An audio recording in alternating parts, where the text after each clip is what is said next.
Hola a todos, estamos acá en un nuevo capítulo, ya el cuarto capítulo de CFO Talks, el podcast de CFO remoto. Estamos acá nuevamente en las instalaciones de la Universidad Adolfo Ibáñez, el centro de negocios de posgrado, así que gracias a la universidad nuevamente por prestarnos este espacio. Este podcast, como hemos dicho antes, tiene el objetivo de acercar a la gente, a los que nos escuchan, experiencias reales de fundadores de startups y empresas de alto impacto a nivel nacional y latinoamericano, que puedan dejar algo a quienes nos escuchan y todos los que están buscando desarrollar sus emprendimientos, desarrollar negocios, aprovechando estas experiencias de quienes pasan por este podcast que hemos querido crear.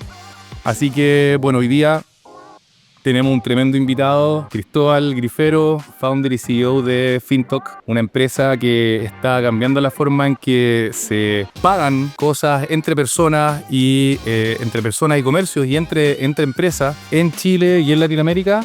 Cristóbal, muy bienvenido a este nuevo capítulo de CFO Talks y nada, agradecerte por haber aceptado esta invitación.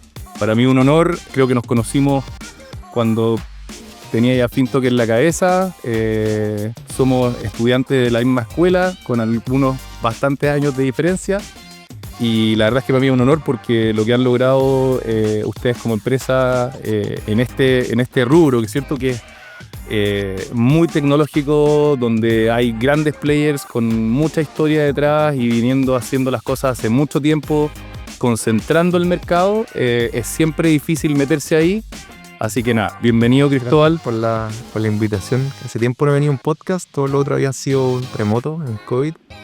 Aquí está bueno tener algo presencial de nuevo. Hoy día, en este nuevo capítulo, queremos hablar con Cristóbal de, obviamente, su experiencia, ¿cierto? Como co-founder de Fintalk, pero enfocándonos en un tema que es bien importante y que diría que es central en cualquier empresa, pero muchas veces como que queda un poquito tras bambalinas, ¿cierto? Como que se da por dado, por hecho, es algo que quizás se toma en consideración más adelante cuando la empresa ya va creciendo y tiene más personas, que es de alguna manera cómo construir un buen equipo, con una buena cultura, con gente que esté contenta, feliz trabajando y que esté alineada con los objetivos de la empresa, con el propósito de la empresa, y cómo esto de alguna manera también va transicionando en el camino del desarrollo de un negocio y cómo uno puede ir fortaleciendo estas bases con bases sólidas, ¿cierto? Para que gente que finalmente son las cabezas, ¿cierto? Y los principales constructores de un negocio, pero que están muchas veces tras bambalinas, ¿cierto? Puedan trabajar bien, contentos y felices. Así que ese es el tema hoy día. Y te quiero invitar a ahondar sobre ese tema. Su cultura. Exactamente. Que diría que es algo que las personas valoran mucho, ¿cierto? Si uno le preguntara a cualquier persona dónde te gustaría trabajar o qué cosas buscarías dentro de un trabajo, lo más probable es que la palabra cultura, trabajar contentos en un buen ambiente laboral, más allá del tema monetario, remuneración, que obviamente es súper importante, creería que muchos van a poner eso en valor y van a querer cada día más probablemente entrar a lugares que respeten eso y que construyan la cultura. Totalmente. Y es un tema que creo que es difícil de definir. O sea, creo que hay muchas como definiciones de cultura, muchas formas de hacer valores, de hacer en el fondo toda la bajada cultural. Pero nosotros le hemos metido harta cabeza. Creo que nos ha resultado bien, le hemos metido mucho cariño. Así que feliz de tocar esos temas. A mí me apasiona harto como el tema cultural porque, como decís tú, para hacer una idea hay hartos pasos lógicos, desde pensarlo, a planificarlo, a empezar a ejecutarlo, a que eso se empiece a materializar y todo el feedback loop de ir pivoteando. La cultura al final es lo que va pegando todo eso y lo que hace que la idea a la ejecución, a que logre el objetivo, se haga un poco más claro. Y cómo esta cuestión va en la medida que el negocio va creciendo, ¿cierto? Porque hay equipos que están concentrados en desarrollar el producto o la tecnología, hay equipos que están preocupados de que ese producto llegue bien y que se ejecute bien, y hay gente que está preocupada, por ejemplo, de conseguir más clientes, ¿cierto? De crecer. ¿Cómo lograr que todas estas partes, como tú decís, bien peguen, ¿cierto? Y todos estén contentos en el rol que les toca jugar y finalmente remando para el mismo lado, ¿cierto? Que ¿Cómo lo han hecho ustedes en FinTalk? Quizás partamos hablando cómo nace FinTalk, que diría que en los últimos 5 años ha tenido un crecimiento impresionante. Hoy día ya la gente habla de FinTalk. Yo ahí también he tratado de Pago por ahí con FinTalk. Exacto. Bueno, FinTalk es uno de nuestros proveedores claves en CFO Remoto porque nos conecta data de nuestros clientes para que podamos hacer lo que nosotros hacemos, que es reportería financiera. Pero también yo soy usuario como persona natural y he tratado ahí en mi grupo de amigos enchufarle Slash, ¿cierto? Que hoy día... Como un Venmo. Exacto, que va como cambiar de nombre a FinTalk Me, ¿cierto? A través de una aplicación en el celular. Y que la verdad es que a mí me encanta porque es una... Sobre todo no hay roce, o sea, tener que mandarle tus datos a alguien para que te transfiera plata, que si es primera vez que te transfiere tenga que crearte como cliente, que a veces no podéis ni siquiera transferir porque es un cliente, una persona nueva, etc. Sí. Y bueno, por eso lo arreglamos, pero volviendo como al tema de cómo parte FinTalk y cómo se motiva todo el tema cultural, yo diría que yo fui muy marcado por mi experiencia pre-FinTalk, donde el 2017, a fines del 2017, pasando al 2018, yo hice una práctica en Plátanos, cuando Plátanos no era el VC, como YC para Latinoamérica, sino que era un software factory. O sea, iba que si un banco les decía, quiero hacer, no sé, una aplicación, y Plátanos se lo hacía, era una software factory boutique. La Paula Ney no estaba todavía, de hecho, estaba en Startup Chile, de hecho ahí la conocí. Sí, pues, o sea, ahí, claro, era un lugar de mucha densidad de talento dev, y en esa misma oficina habían 3 empresas. Estaba Fintual, que eran 4 personas, eran los fundadores más un programador. Yo decía, Fintual, una empresa de fondos mutuos, la idea mala. Y el mismo La weá típica, la weá hecha. O sea, aparte como los bancos venden fondos mutuos, como por qué alguien querría como invertir en fondos mutuos. Aparte ahí estábamos en el primer boom de Bitcoin. Bitcoin era lo más sexy del mundo. Me acuerdo, el Bitcoin llegó a $20,000 en el 2018. Entonces yo, claro, me rodeé con Buda, que era este exchange de criptomonedas, donde era una efervescencia total. El equipo pasaba de 10 personas a 20, a 30, a 40, 50. Fintual armándose, que también quedó en Y Combinator, entonces tenía como ese tema como medio Silicon Valley. Y Plátanos, que tenía una densidad de talento gigante. Y yo hice una práctica ahí, y yo creo que ya en la primera semana, como para mí fue súper evidente que el tema cultural era súper importante. Y empecé a ver muchos detalles que van mucho más allá de repente con una cultura, piensa como gente que te cae bien, gente buena onda, afinidad. Yo veo que todo eso es importante porque al final uno pasa mucho tiempo en la pega y ojalá estar con gente que te agrade. Pero iba mucho más allá y tenía que ver con la forma de trabajar, con automatizar cosas. Hay una cultura de ingeniería muy fuerte. Recuerdo que había un robot que te avisaba. Hoy no es como la gran cosa, pero en su minuto era súper como impresionante. Hay un robotito que te avisaba cuando tenías que regar las plantas, que sorteaba los almuerzos, que cuando revisáis código te empezaba a avisar cómo lo estabas haciendo. Entonces yo decía, acabó que cada cosa que se hace, tratan de automatizarlo. Y eso para mí como que me voló la cabeza como lo fuerte que se veía esa cultura de ingeniería. Qué interesante eso de esa cultura ingenieril, el robotito que... Era un robotito de Slack, un servicio de mensajería, pero estamos hablando hace 7 años. O sea, hoy yo creo que armó un robot súper simple y muchas herramientas, pero ese minuto alguien se dio la lata. En el fondo, como la tesis era que la pega del policía malo la haga un robot. Entonces todo lo que tenía que ver con sorteos, con asignaciones de tareas, como en vez de contratar un jardinero, bueno, sorteamos quién tiene que regar las plantas hoy día. Todo eso se está como hiperautomatizado. Y yo siempre, desde que soy chico, siempre he buscado un lugar, como que yo siempre he tenido una búsqueda de propósito muy grande. Cuando chico quería ser tenista, me entrenaba todos los días, era muy malo. O sea, yo creo que el ROI que me dio el tenis es terrible, porque en verdad le metí mucho cariño y para todo lo que le metí me retornó muy poco. Pero yo quería eso, o sea, como veía a los tenistas, veía, no sé, a Federer, a Fernando González en su época, y yo decía, qué rico tener mi vida como al servicio de algo que me encante. Esta cuestión de que Fernando o el que estuviera viendo, yo sabía que se estaba despertando a jugar tenis, y después de entrenar probablemente veía un video de cómo entrenó, y en la noche se alimentaba bien para, no sé, rendir al día siguiente mañana, tenía todas sus decisiones al servicio de cómo ser mejor. Yo necesitaba eso en mí de alguna forma y traté primero como con el tenis, no me fue bien y después dije, esto tiene que ser como en mi carrera.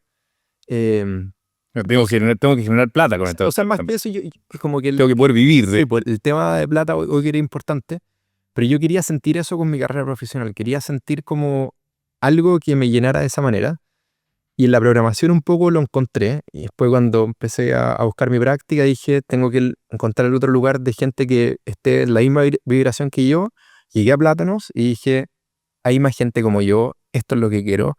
Quiero en el fondo armar una startup o participar de una startup porque acá estamos todos con una ambición común de lograr algo extraordinario. Y eso un poco fue como yo creo que las cosas, de las decisiones de mi vida que más me han marcado, fue haber hecho esa práctica ahí. Le tengo mucho cariño a esa etapa mía, o sea, fue gente muy talentosa, muy bacán, y ahí pude ver lo que era el mundo fintech, lo que era el mundo startup, lo que era la cultura, cómo se armaba, cómo pasaba una empresa de ser 4 personas a 10, a 20, también vi lo contrario, o sea, Buda en su minuto después le cerraron las cuentas a los bancos, tuvieron que echar gente, o sea, como todo ese... el rollo con Itaú, con... Claro, toda la montaña rusa del emprendimiento, como que la pude ver un poco en primera persona. Y después cuando terminé mi práctica, que fueron 3 meses, me ofrecieron pega. Yo me aseguré de romperla en mi práctica para ganarme un cupo de alguna forma. Y me ofrecieron pega y les dije que no, porque yo quería emprender. Eso era pega en Plátanos. En Plátanos, dentro del programador Factory como desarrollador. O sea, yo iba a ser un programador que iba a llegar a un cliente y le iba a pedir, hagamos, no sé. Proyecto de 3, 4 meses, 6 meses. Y dije que no, un poco arriesgado, porque me encanta el lugar, porque después de haber visto eso, todo el emprendimiento, dije, esto es lo que quiero yo. Y me dijeron, Cristóbal, nos encantó trabajar contigo, hagamos un emprendimiento juntos. Y en ese minuto... Plátanos ahí ya estaba empezando a hacer esta especie como de que se crearan spin-off. Yo no sé si quizás... O nació ahí. Yo creo que la empresa que armé con ellos fue como un poco la gota que rebalsó el vaso de que ellos tenían que armar una estructura diferente, porque con Fintual Plátanos era socio, con Buda Plátanos era socio, conmigo Plátanos era socio en esta empresa nueva que armamos. Y un poco lo que yo interpreto que le empezó a pasar fue, sabemos cómo impartir algo, pero no podemos ser socios de miles de empresas. O sea, hay un tema como de capital humano que es limitado. Generalicemos esto y hagamos un programa de startups donde alguien pueda entrar por 3 meses, le damos plata, los mentoreamos y nuestra relación es esa, ¿no? Porque un poco lo que empezó a pasar con mi empresa es que, y no estoy arrepentido, fueron muy buenos socios y todo, o sea, me abrieron muchas puertas, pero en la práctica estaba solo. Y Plátanos como que me daba como un acompañamiento, pero yo estaba solo un poco en ese proyecto. Que a todo ¿Ese proyecto era Finto? No, ese proyecto no te conté, pero era darle liquidez a los casas de cambio de criptomonedas, que suena un poco enredado para las personas que no son del mundo financiero. Básicamente era darle profundidad al mercado, o sea, por loco que no existía. Un Bitcoin en Chile tiene un precio diferente a un Bitcoin en Estados Unidos. Claro, las puntas están muy separadas en el fondo.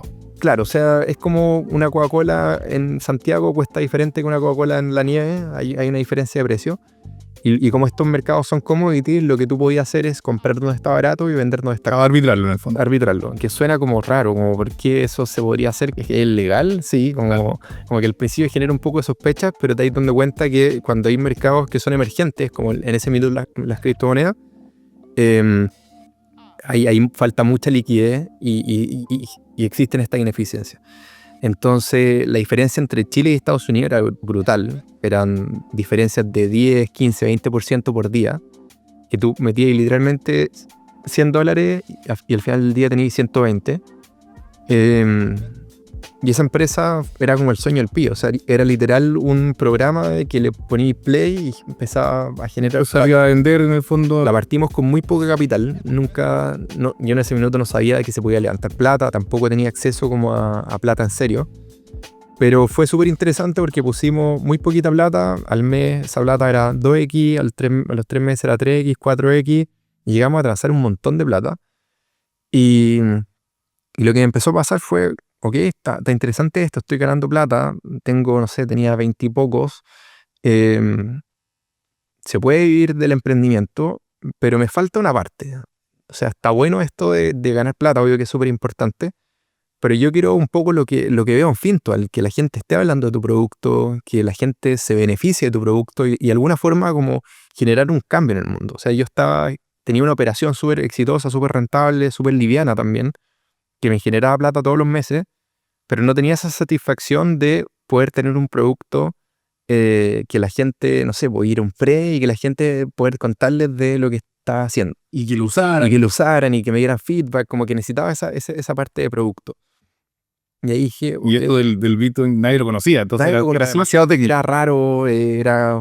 Sí, o sea, y aparte no era que yo pudiera venderte Bitcoin, tenía un negocio que por debajo, o sea, se aprovechaba de las oportunidades que el mercado te da, era como un trader automático. Entonces era súper técnico. Pero que esa como pseudo poca transparencia, ¿y tampoco te gustaba mucho, ¿sabes? Entonces como de aprovechar la simetría, como que no te gustaba. O sea, está bueno que alguien lo haga porque eso hace al final que cuando alguien compra en Bitcoin, un Bitcoin hoy día en Chile, lo pueda comprar o vender a un precio justo. O sea, la presencia de empresas como la que armé yo hacen que estos mercados sean maduros y que podáis usar la moneda al final, porque si no existen estos operadores, al final cuando vendí súper caro, o sea, súper barato, y cuando compráis súper caro. Entonces, en una pasada corta, podéis perder mucha plata. O sea, con la entrada de estos actores se va generando la liquidez, se va achicando el margen. El mercado se perfecciona y el precio de venta y de compra terminan siendo súper parecidos. Eso se llama spread. Pero bueno, terminó, o sea, 2 años en ese periodo, y un poco lo que me empezó a pasar fue que vi que ya armar una empresa en Chile no era tan locura como lo era el 2010, o sea, estamos en 2020. Yo quería hacer algo parecido y un poco lo que empecé a ver fue que Fintual y Buda, los dos tenían el mismo problema de que eran empresas financieras que tocaban plata, pero la distancia entre la plata y el código era gigante. Entonces, imagínate este contexto. Empresa full cultura e ingeniería, donde todo está automatizado, donde incluso la persona encargada de regar la planta está automatizada, pero la parte de la plata no está automatizada. Yo decía, si estas personas, que son las personas más capas en automatizar cosas y en conectarse a APIs y de tecnici, o sea, en código en general, si ellos no pueden en el fondo conectarse a los bancos por API, ¿qué queda para el común de los mortales? O sea, ¿qué queda para la industria tradicional? ¿Qué queda para los no fintech? ¿Qué quedan para, no sé, pues, negocios mucho más, menos sofisticados? Y dije, acá obviamente esto se tiene que arreglar. O sea, tú y ella, los Fintual, calculando los valores cuota todos los días, procesando las cartolas. Más simple que eso. O sea, si tú querías invertir en Fintual, para invertir en Fintual tenías que hacer un pago de tu cuenta bancaria a la cuenta de Fintual. O sea, transfiere... Fintual tenía que reconocer que era tu pago, ¿cierto? Exacto. O sea, transfiere a la cuenta 1234 del Banco Security y mándanos el comprobante. Y yo decía, ¿cómo tanto roce? Después armaron un robotito, un scrapper, que en el fondo leía los comprobantes. Claro. Y al mismo tiempo veía que Buda, que era el exchange de criptomonedas, si tú querías comprar un Bitcoin, también tenías que transferir, ellos tenían que armar un robotito, y escuchaba mucho que ese robotito fallaba harto y que era como el gran dolor de cabeza que tenía. El scrapper famoso se caía todos los días y mientras más tráfico tenían, o sea, mientras más personas querían invertir en Buda o Fintual, más dolores de cabeza le daba esta conexión. Entonces ahí un poco mi tesis fue, acá hay un tema como de infraestructura que falta, hay que conectar de alguna forma la plata con el código y no tiene sentido que cada empresa haga esta pega. O sea, no tiene sentido que Fintual tenga que tener 2 devs enfocados, 2 programadores enfocados en esto, que Buda tenga 2 programadores enfocados en esto. ¿Por qué no hay un servicio que se ponga en el medio y que hagamos economías de escala? Así como si yo me voy de Santiago a Viña, no hay 10 carreteras, hay una que es buena. Acá tiene que pasar lo mismo. No tenemos 10 servicios de electricidad, tenemos uno que es bueno. O bueno, no sé si es bueno o malo, pero tenemos uno y... Por zonas, al menos. Y Fintalk en el fondo nace un poco de eso, de conectar esta plata con el código, ponernos entre el software y los bancos y abstraer toda la complejidad que es manejar plata, recibir pagos, reconocer algo tan simple como cuánta plata tengo en el banco. Hoy no lo voy a responder sin un Fintalk. Claro. Y en ese tiempo no se podía responder nomás. O sea, tenías que tener una persona, un human in the loop, alguien entre medio que se metiera a la cuenta, pusiera sus credenciales. Tenemos, no sé, 20 millones. Claro.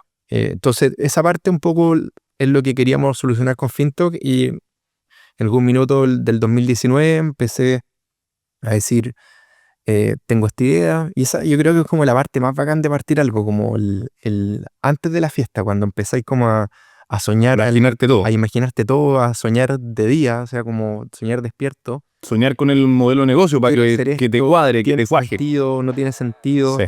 Y ahí, como en todo ese periodo, lo que me empujó, así el empujón final, fue que justo sale la noticia de que Visa, la de las tarjetas, quería comprar el FinTalk de Estados Unidos, que se llama Plaid, en 5.3 billion. Entonces yo dije, o sea, esta idea no es tan tonta.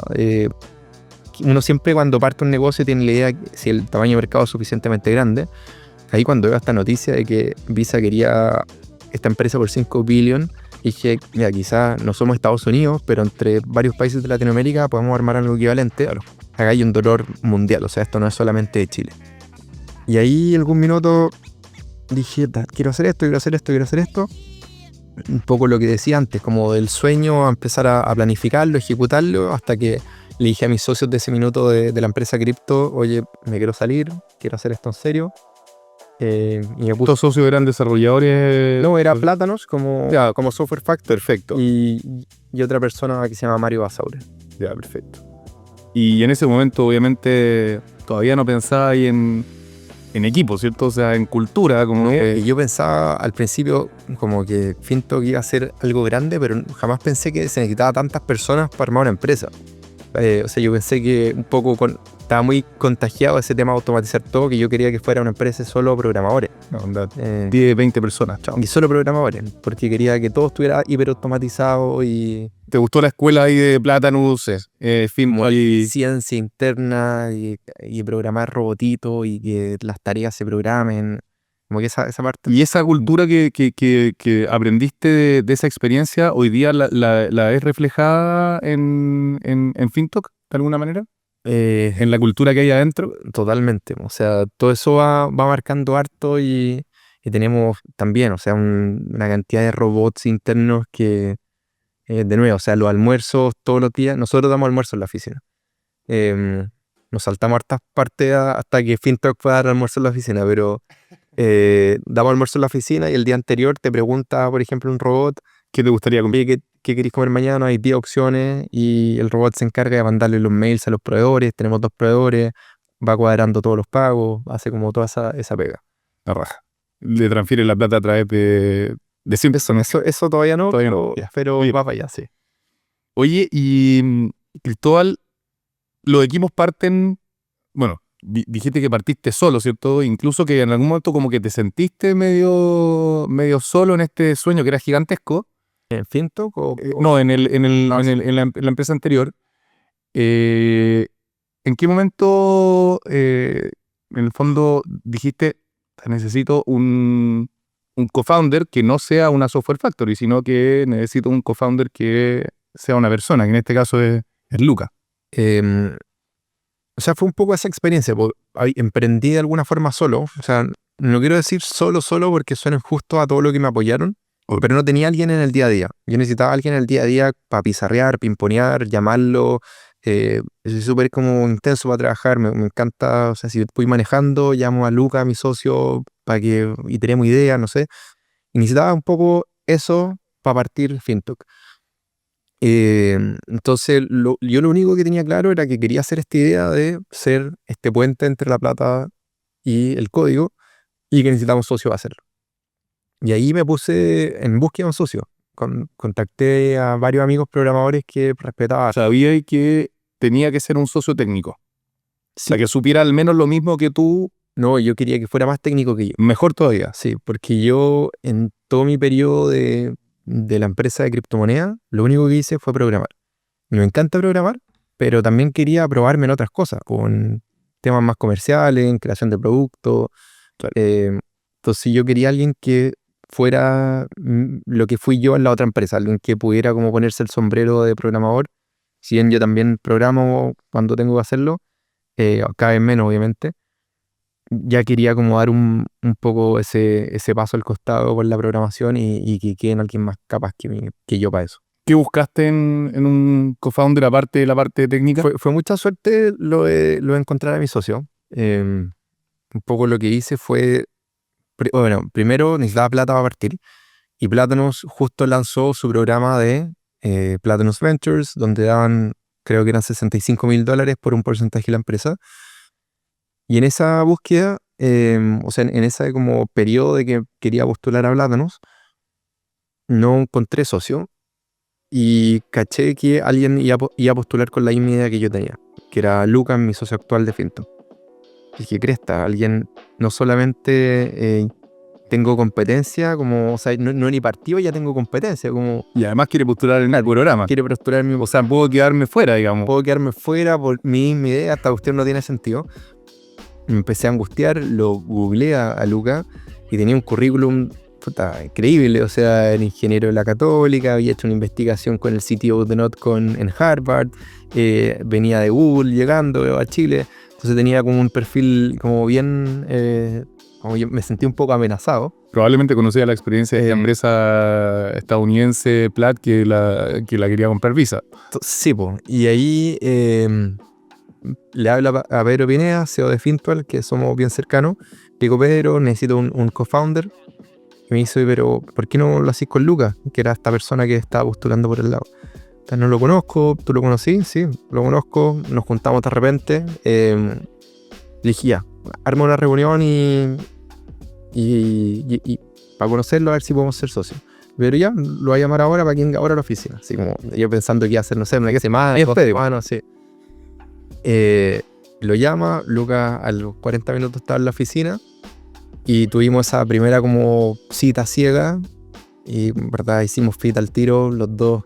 Creo que las cosas más importantes para elegir un socio es poder oler, que tengáis una ambición más o menos parecida, porque he tenido socios menos ambiciosos en otros periodos de mi vida y creo que ese es como de los puntos de quiebre más importantes. Porque tienes que estar empujándolos y sentir porque que en el fondo como que hay un desequilibrio, ¿no? Porque es como si En la dedicación. ganar la Copa, no sé, por la Champions o queréis jugar fútbol a nivel amateur, las dos son válidas, pero tenemos que estar alineados en qué queremos jugar, porque o sea, si estamos jugando como en ligas diferentes, uno de los dos se va a frustrar o los dos se van a frustrar. Y eso lo pude como oler bien rápido, obviamente me pareció una persona súper inteligente. Y terminamos la reunión de haber durado una hora y media, y nos dimos la mano. Tú tenías este rol, yo tengo este rol. En ese minuto definimos que él se quedaba como CTO y yo como CEO. Le pareció bien, nos dimos la mano y partimos ese mismo día. Y postularon a Platanus y quedaron postulamos a Platanus juntos. Sí. ¿Y el nombre? ¿Lo traía tú o lo traía él? Se me ocurrió a mí, pero en verdad no es tan glamoroso el nombre. Fue como lo único que queríamos, nosotros veníamos como de esa escuela de Silicon Valley de que el nombre tiene que ser .com. No me acuerdo, alguna vez leí un ensayo que el .com era como estar en la Gran Avenida, o sea, como si tu empresa es grande tiene que estar en una calle .com. Entonces para nosotros era el .com era un intransable y lo encontramos por fuerza bruta, o sea, me cargan esos nombres como con 3 R entre medio, como que no sabéis cómo decirlo. Claro. Claro que las startups ahora tienen nombres que son súper difíciles de pronunciar. Sí. Entonces no, tenía que ser algo muy simple que se leyera y se escribiera, o sea, se escribiera y se pudiera pronunciar muy fácil.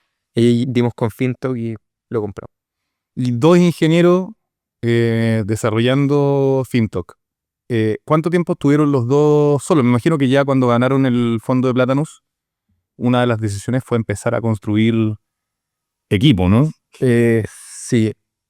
Y ahí, bueno, nosotros partimos la empresa así oficialmente en abril, como la Constitución.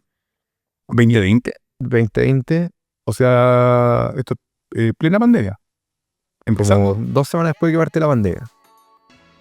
Qué loco. Sí, fue bien loco porque muchas empresas se formaron en la pandemia, pero nosotros literal partimos como casi que el día que partió la pandemia, donde todos estaban como, bueno, ¿qué estáis haciendo? Como está todo el mundo patas para arriba y ustedes están partiendo un negocio.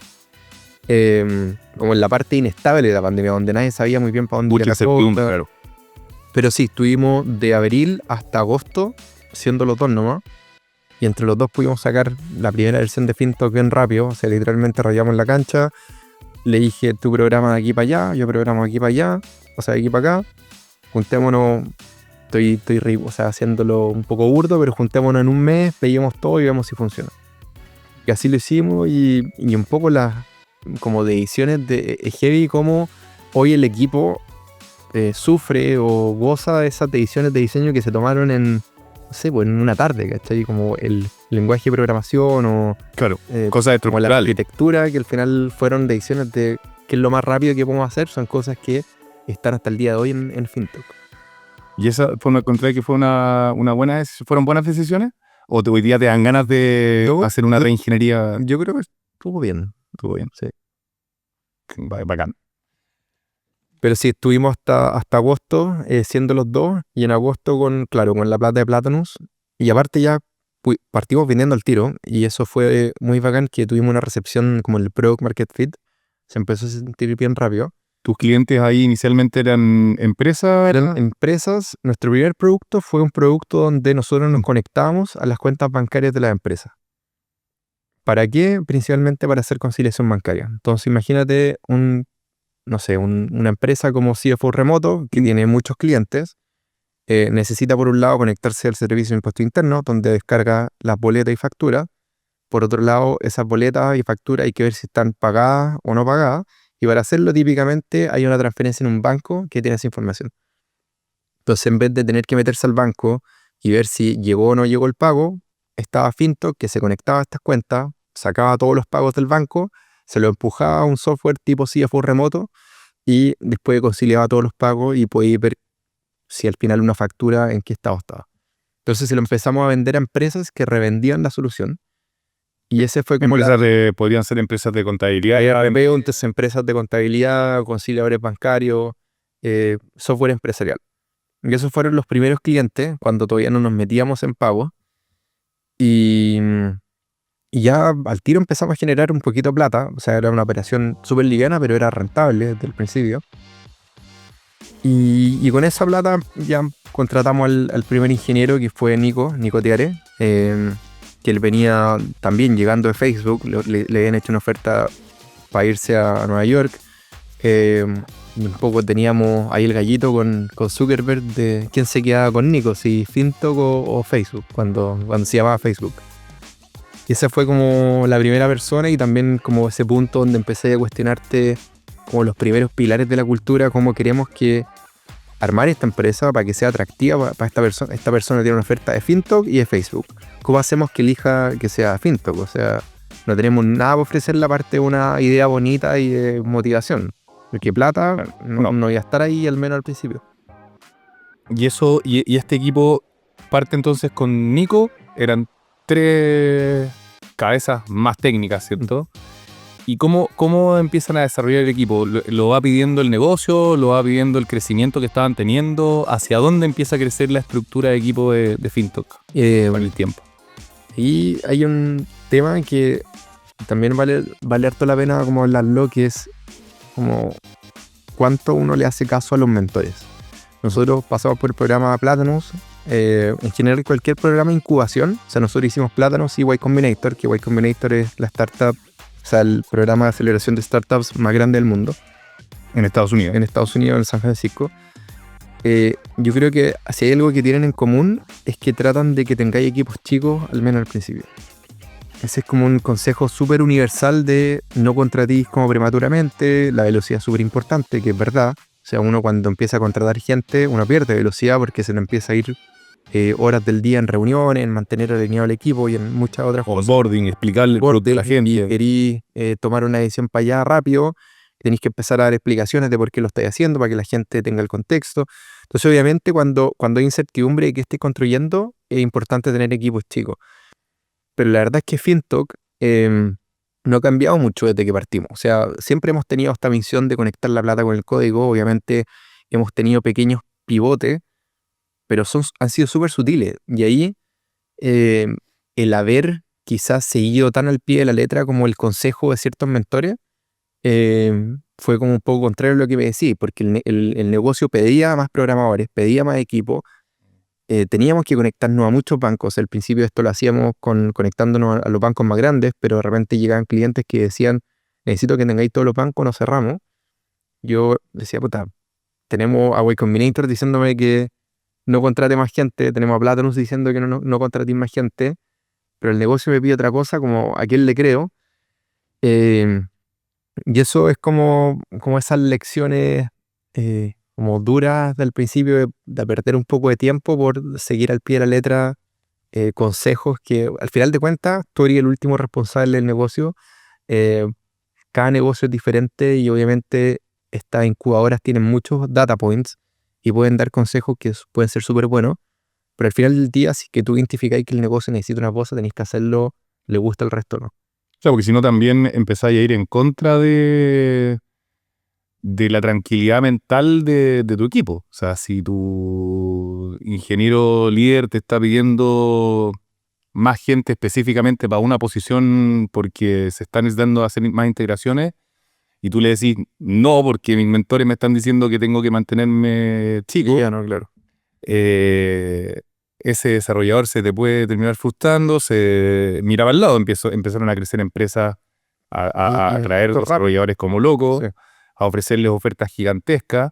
Entonces, efectivamente, hay que congeniar varias cosas, pero también tienes que tener la plata para atraer a esas otras personas, atraer a los talentos correctos, que congenien también con la cultura, que les Ujú. interese el propósito, que congenien con el propósito y que también no te empiecen a destruir las bases de la cultura que vas construyendo, ¿cierto? Porque finalmente se dice que un mal elemento te puede echar abajo el trabajo de mucho tiempo, ¿cierto? Entonces, ¿cómo lo han hecho para ir tomando esas decisiones de cómo ir contratando gente, a qué áreas en el fondo ir trayendo gente, qué tipo de gente? ¿Qué características estáis buscando tú hoy día en la gente que traía Finton? Y hartas preguntas ahí, pero, o sea, lo primero, en ingeniería es como siempre el típico donde uno más necesita talento siempre. Si estáis haciendo un producto digital, bueno, ahora están un poco, creo, cambiando las reglas con IA, pero olvidémonos de la IA por un rato. Si querías hacer productos digitales, siempre tu cuello de botella son programadores porque em, tenéis que en el fondo ir abarcando más terrenos, porque muchas veces esa es como la receta del crecimiento.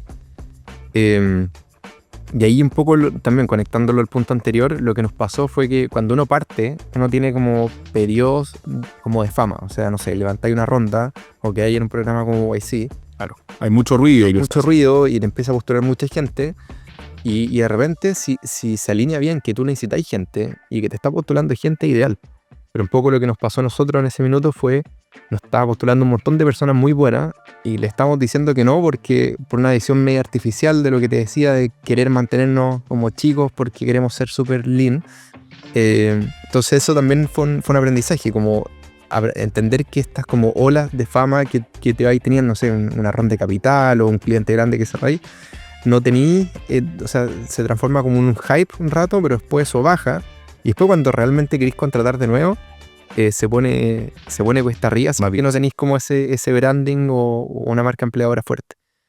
Pero nosotros hemos sido siempre súper conservadores para contratar. Hoy somos 75 personas en el equipo, pero te diría que empresas como parecidas tienen como el mismo nivel de revenue que nosotros, tienen el triple o el doble al menos. Y algo súper característico de nosotros es que preferimos no contratar a alguien si es que no estamos absolutamente seguros de que es la persona correcta. Y ese es como un intransable en Fintuc. O sea, em, de repente pasa mucho que un área está sufriendo. Oye, necesitamos una persona porque estamos hasta el hoyo con X cosas. Y hay un postulante y no nos convence. Y después te la aguantáis un mes, te la aguantáis 2 meses, pero ya al mes 3 el equipo está desesperado. Y es súper fácil no ser disciplinado y en el fondo caer en esa tentación de contratar a esa persona. Pero para nosotros, desde el principio hemos sido súper intencionales en todas las personas tienen que ser como la primera contratación. Y eso ha sido súper importante para mantener esa cultura rica, que hoy si tú le preguntas a cualquier persona de Fintoc qué es lo que más te gusta de Fintoc, te van a decir las mismas personas. Quizás obviamente hay personas que les gusta el proyecto, que les gusta lo que hacemos, el mundo de los pagos, la transaccionalidad, pero lo que predomina es las personas que trabajan en FinTech y el talento que hay en FinTech.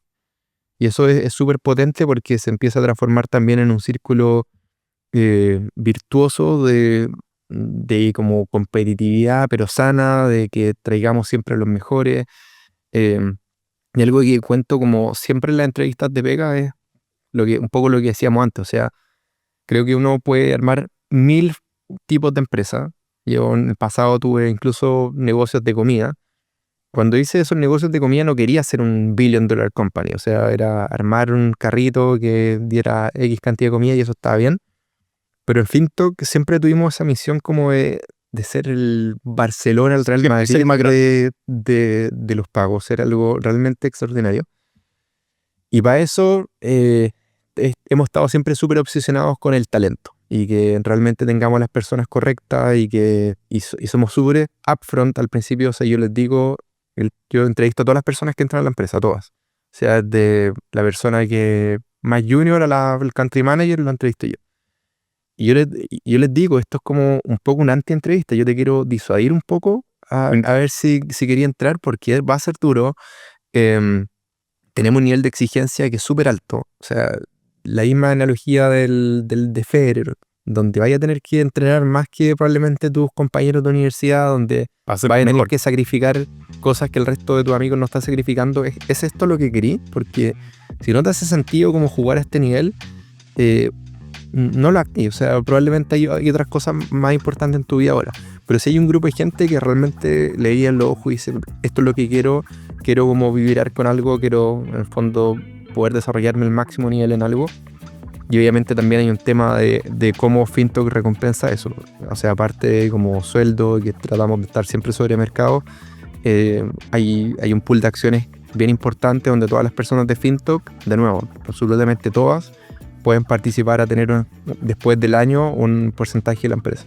Lo que me has venido contando me hace imaginarme como una cultura dentro de FinTech que parte desde la ingeniería, ¿cierto? De cómo hacer muy buena ingeniería, porque efectivamente la tecnología está en el centro de FinTech, pero lo bonito es que ustedes han logrado como hacer una especie como de cultura de la excelencia y de que todo tiene que estar efectivamente funcionando bien y ojalá evitar tener que traer a alguien si es que podemos de alguna manera automatizar cosas para apoyar el trabajo de los distintos equipos, ¿cierto? ¿Cómo se logra cuando la empresa ya deja de pedir solo ingenieros, ¿cierto? Y empieza a pedir gente muy, muy comercial, gente muy enfocada en quizás temas de marketing, temas de contenido, personas quizá, incluso alguien de people, ¿cierto? Alguien que se preocupe de pensar en la cultura del equipo. ¿Cómo se logra a esa gente permearla como esta también cultura que ustedes han tratado de construir en FinTech? Hay varias cosas que hacemos como para que la cultura parta incluso antes de que entre a la empresa, ¿ya? O sea, por ejemplo, algo que me acabo de acordar es que el FinTech, en cualquier proceso de entrevista, tenéis típicamente un screening con la persona en recursos humanos, después tenéis una fase técnica, después tenéis una entrevista conmigo y después tenéis una entrevista cultural.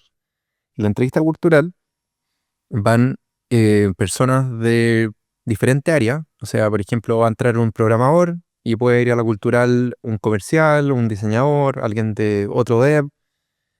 Y un poco esas personas están midiendo. Nosotros en FinTech tenemos 6 pilares como de valores o de cultura. Y las personas están midiendo si esos 6 pilares esta persona lo cumple o no. Y lo interesante es que cualquiera de estas personas puede vetar al candidato nuevo. O sea, a mí me puede encantar la persona, pero si el equipo mismo dice, en esto no me tincó, salieron estas cosas en la conversa, queda afuera. Y eso fue, o sea, yo puse esa regla al principio como un poco empoderé al equipo a que pudiera hacer esto y me salió al principio el tiro por la culata porque No entraba nadie. o sea, sí, pues no entraba nadie y de repente necesitaba un comercial y a mí me había encantado el comercial y yo tenía el equipo súper empoderado de que esta empresa un poco era de todo y de repente empezaron a vetar gente que decía, puta, pero yo creo que esta persona es buena Pero al mismo tiempo, eso hace que después cuando entraba alguien a Fintok, encajaba perfecto, era como si hubierais clonado al equipo y hubierais hecho como, tenía en el fondo más de lo mismo, o sea, como el ADN de Fintok se estaba como replicando, y eso es lo que hace que un dev pueda conversar par a par con un diseñador o con un comercial y estemos todos en la misma línea, porque las personas eh, son filtradas no solamente por pares, porque si al final un dev conversa con un dev, con otro programador, quizás se le pasan por alto muchas cosas, pero si al final tu vara está siendo una persona del equipo comercial, de repente si no encaja, simplemente quedaste fuera. Claro. Y eso creo que ha sido súper potente, porque al mismo tiempo cuando las mismas personas saben qué medir en el resto, la contratación deja de depender de Luca y de mí, que somos como los founders originales, y empieza a ser como todo el equipo empieza a tener como este rol un poco de founder, de poder ir a buscar talento, referir gente, ver si entra o no. Y eso ¿Pensaste que ese iba a ser el resultado de esta regla que pusiste de que tenían que pasar por el filtro de los demás equipos? no tanto, o sea, yo creo que un poco conectado con lo que te decía al principio, cuando decía Nico, la persona que tenía la oferta de Facebook, que tenía la oferta de Fintok, como cómo hacemos para que esta persona entre. Un poco lo que hice fue, acá no tengo nada para ofrecer como en términos de No puedo competir. no puedo competir, claro. Pero cómo me gustaría que fuera, si yo entrara a Fintok, ¿qué me gustaría a mí ver? O sea, un poco armé la empresa de esa óptica, como un poco síndrome del impostor, como por qué alguien querría trabajar conmigo, qué puedo hacer yo en la empresa para que sea lo suficientemente atractiva para el resto. De ahí, bueno, un tema como obviamente compensación, obvio que es una parte importante, stock options, las acciones, pero al mismo tiempo, otros pilares operativos de Fintok, súper importante, la transparencia. La transparencia en Fintok es algo que se vive súper fuerte, o sea, la persona más junior de Fintok tiene acceso a cuánta plata hay en el banco, tiene acceso a cuánto vendimos este mes, si estamos llegando a las metas, las decisiones estratégicas que se toman. Y eso hace que, un poco mi tesis al principio era, si todos saben todos los números de la empresa y todos tienen suficiente contexto de la empresa, van a poder tomar mejores decisiones. No solamente van a tomar mejores decisiones, también se van a sentir mucho más empoderados de que esta empresa es de ellos. Claro, porque al final no haría un número de que así tu pega y te vas, no, tú así tu pega y veis cómo eso empieza a impactar diferentes indicadores que en cualquier otra empresa tú no tenías idea de qué está pasando. Em, y tenemos hartas cosas como en esa línea, bueno, transparencia creo que choca harto a las personas que entran al equipo, o sea, por qué esta empresa cuenta las cosas tan abiertamente. Em, y el tema en esa misma línea de la transparencia, de hablar en público. O sea, tenemos, por ejemplo, Slack, que es este servicio de mensajería, y en Slack uno puede tener canales privados o canales públicos. Nosotros todos hablamos por canales públicos. Obviamente, no sé si estoy discutiendo una subida de sueldo con alguien de recursos humanos, no va a ir en un canal público, pero tú podés tener una pregunta con una sola persona. En el canal hay 30 personas y igual la hacía en público. ¿Por qué? Porque se entiende que si en el futuro alguien tiene la misma pregunta, ya está guardada, está archivada en algún lado Alguien ya lo preguntó. esa respuesta, y se hace todo mucho más eficiente, se pierde el miedo un poco a preguntar porque veis que el resto también está preguntando, entonces se empiezan como a generar una serie de efectos alrededor de cómo se interactúa en el día a día. Claro. Y de la confianza, en el fondo, de sentirte que... Y eso cuesta harto al principio, porque entra alguien a Fintok y empieza a mandar mensajes por interno, oye, ¿cómo se hace esto? Y Claro. no, por acá no, pregúntalo en público. Tenemos como un dicho que poner el salero al centro de la mesa. O sea, como el salero es como súper visual, como se empieza a ir, uno lo toma, se lo deja al lado y hay que estar todo el rato mostrando a la gente de que las cosas se hacen de esta manera. Oye, y esta empresa que nace de ti, de tu co-founder, empieza a crecer el equipo y ahora crecen a Latinoamérica. Fintok está en México. ¿Cómo? Es como partir de nuevo, ¿no es cierto? Es como llegar allá y, bueno, tratemos de las mismas metodologías que creamos de forma, por lo que te escucho, media intuitiva, ¿cierto? Para poder construir una cultura dentro de Fintok.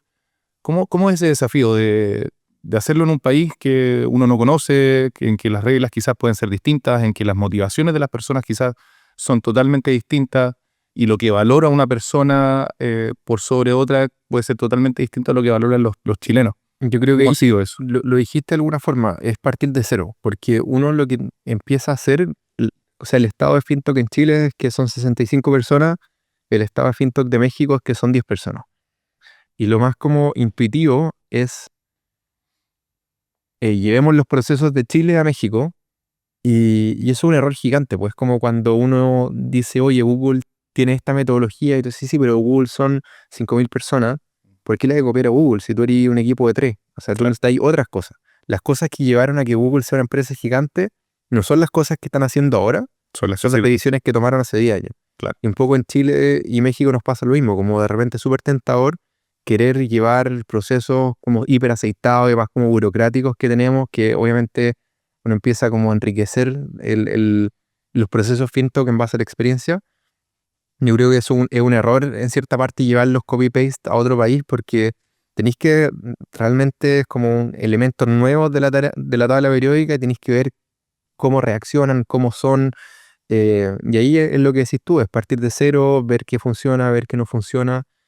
Claro, los clientes son distintos, ¿cierto? La idiosincrasia es diferente. Lucas, mi socio, tuve la suerte de que se quiso ir a vivir para allá. Se fue con la polola, ya va para los 3 años allá. Y eso obviamente fue súper importante a que él pudiera llevar este feeling de qué es lo que queremos. Que al principio nos equivocamos harto, pero ya hoy día la distancia entre Chile y México a nivel cultural cada vez es menor.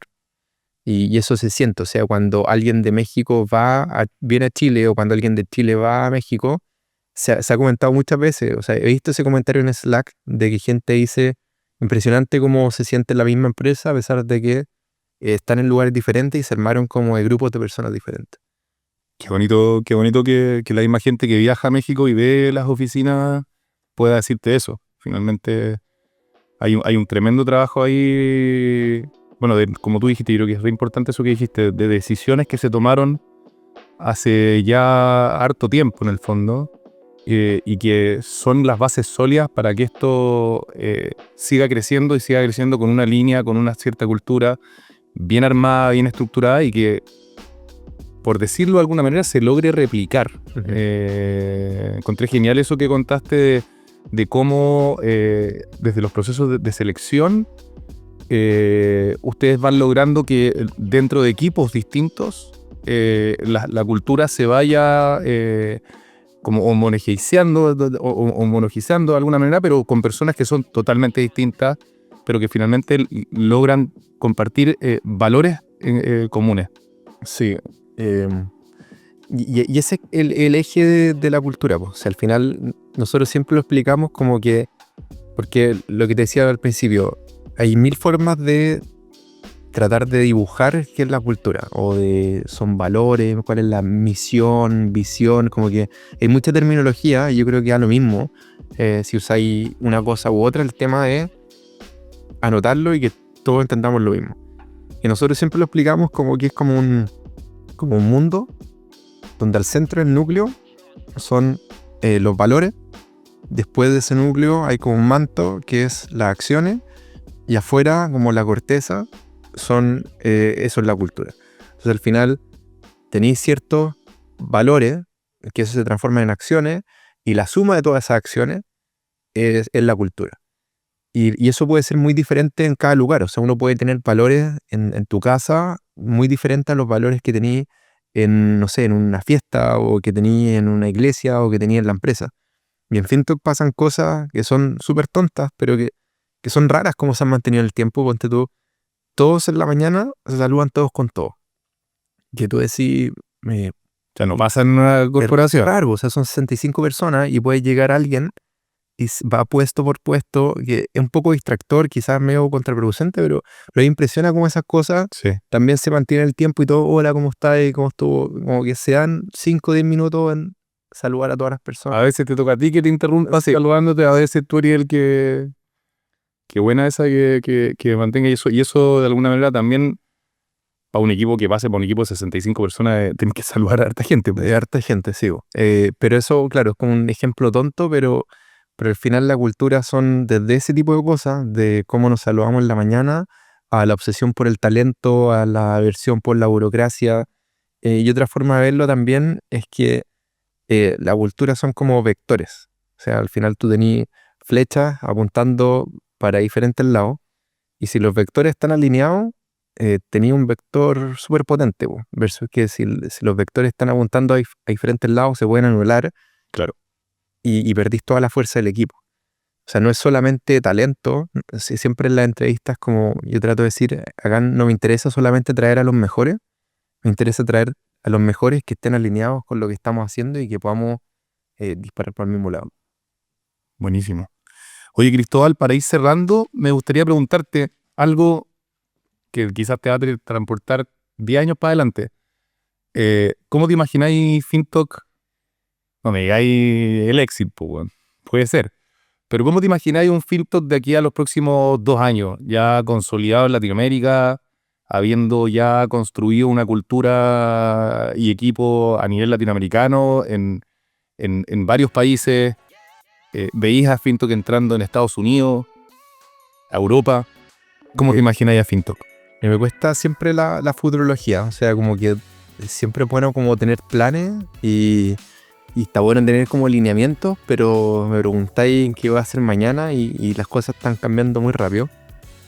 Pero para mí, algo que está súper latente y que me ha obsesionado mucho con el tema, es el tema IA, de inteligencia artificial.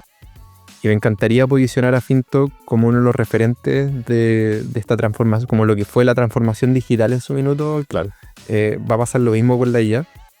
Y van a haber empresas que lo van a hacer mejor en esto, que le van a demostrar al resto cómo se tienen que hacer las cosas. Y estamos haciendo muchas cosas en FinTok, mucho aprendizaje interno. Yo estaba invirtiendo mucho tiempo también en averiguar del tema, en experimentar diferentes cosas. Incluso armamos un equipo, a pesar de que FinTok es una empresa chica de 70 personas, armamos un equipo de IA que tiene como misión adoptar la tecnología, ver cómo se la puede llevar al resto de la empresa. Estamos haciendo estas capacitaciones internamente. Y estamos también contratando bajo esos criterios. O sea, hoy si una persona entra a FinTok y me dice que ChatGPT no es algo que usa todos los días, me costaría mucho contratarla.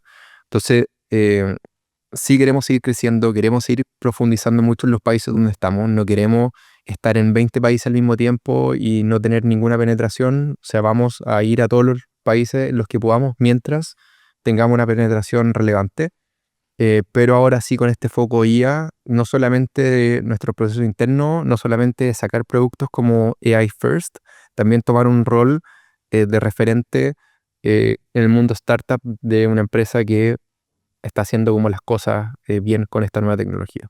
Bonito desafío se les viene, como me imagino como permear a la IA la cultura en el fondo, que es un desafío bonito ese de cómo lograr de alguna manera que claro, que la gente trabaje con agentes, con la inteligencia artificial, que aprenda, que se apoye, ¿cierto?, en la inteligencia artificial para su trabajo, pero que eso no afecte el desarrollo cultural dentro de la empresa. Es un bonito desafío que les toca. Y nada, Cristóbal, yo la verdad es que para ir cerrando, te quiero agradecer por el tiempo, por todo la experiencia que hay recorrido y que pudiste compartir en esta conversación. De verdad que yo aprendí un montón del camino recorrido.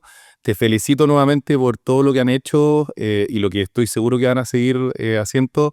Cuenten con nosotros como si fuera un cliente para FinTok hacia adelante, y obviamente yo también como persona quiero usar FinTok Me cuando lo lancen a la aplicación del celular. Y de eso vamos al beta, si no sé si está ahí. Voy a subirme y voy a seguir hablando de ustedes con mis cercanos, con mis amigos.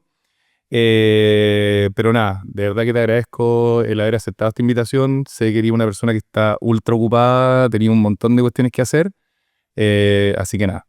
No, gracias a ti, lo hace bien, se pasó rápido. De hecho, nos pasamos harto el tiempo, así Sí. que todo bueno la conversa. Bacán, Cristóbal. Ya vos. Así, tenemos espacio para hacer un cierre. 1 minuto y medio. Dale, José, damos déjame cerrar.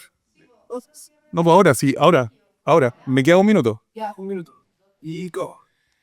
Bueno, este fue el capítulo 4 de CFO Talks, el lugar donde todos tienen que estar para poder aprender de los más cracks del mundo del emprendimiento.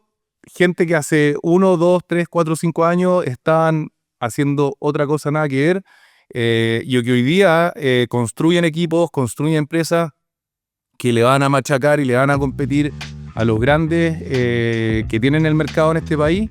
Así que nada, los invito a conectarse a este y a los siguientes capítulos que vienen. Se viene un capítulo bonito, el capítulo 5. Vamos a invitar a Francisca Castillo, que nos va a hablar de cómo es desarrollar un negocio y hacerlo crecer y financiarlo antes de que generen ingresos. Así que los dejo invitados. Quiero agradecer a mucha gente, primero a la Universidad Adolfo Ibáñez por prestarnos este espacio. Increíble, ya llevamos 4 capítulos acá, vamos a seguir viniendo. Quiero agradecerle también al equipo de Podcast Pro, acá presentes sus 2 fundadores que siempre nos acompañan en los procesos de grabación y edición de estos capítulos de CFO Talks, y obviamente al equipo de CFO Remoto que nos ayuda con todo lo que son los procesos de contenido, preparación de estos podcasts que han estado increíbles. Así que agradecido y invitados a que nos sigan escuchando.